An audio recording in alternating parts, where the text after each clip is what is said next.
আমরা এখন ইউক্লিডীয় পদ্ধতিতে লসাগু নির্ণয় করব। দেখি আমাদের খাতার মধ্যে যে এটা দেখছি, এটা হলো ষষ্ঠ শ্রেণীর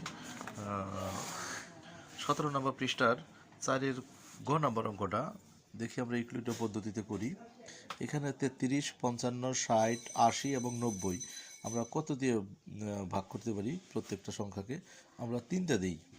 3টা যদি দিই, 3 11 33, 5-এর মধ্যে 55-তে যায় না, 5 এবং 55, 3 20 60 এবং কি আমাদের 80-র মধ্যে যায় না, 90-এর মধ্যে 3 30 90। ঠিক আছে, আমরা দেখি এইটাকে কত দিয়ে দিতে পারি। আমরা 2 দিয়ে দিতে পারি অথবা 5 দিয়ে দিতে পারি। আমরা 5 দিয়ে দিই। এখানে যায় 11 আর এইখানে 5 11 55, 4 5 20 আর এখানে 5 যায় হলো 80-এর মধ্যে 5 16 80, 5 6 30, 6 বার যায়। এখন আমরা কতবার দিয়ে দিতে পারি? আমরা এখানে 2 বার দিতে পারি।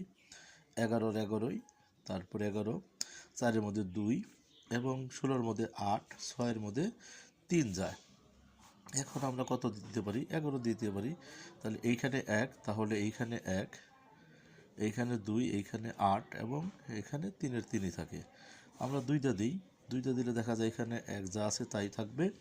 2-এর মধ্যে 1 2 একবার যায় এবং 8-এর মধ্যে 4 বার যায় এবং 3। হ্যাঁ, আর আমরা এটাখানে নিব না। সুতরাং নির্ণয় লসাগু আমরা দেখব কত হয়। লসাগু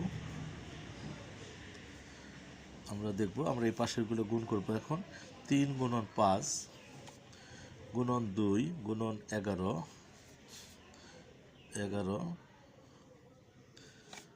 গুণন 2, তারপরে আছে গুণন 4 গুণ 3। এখন আমরা দেখব গুণ করে কত হয়।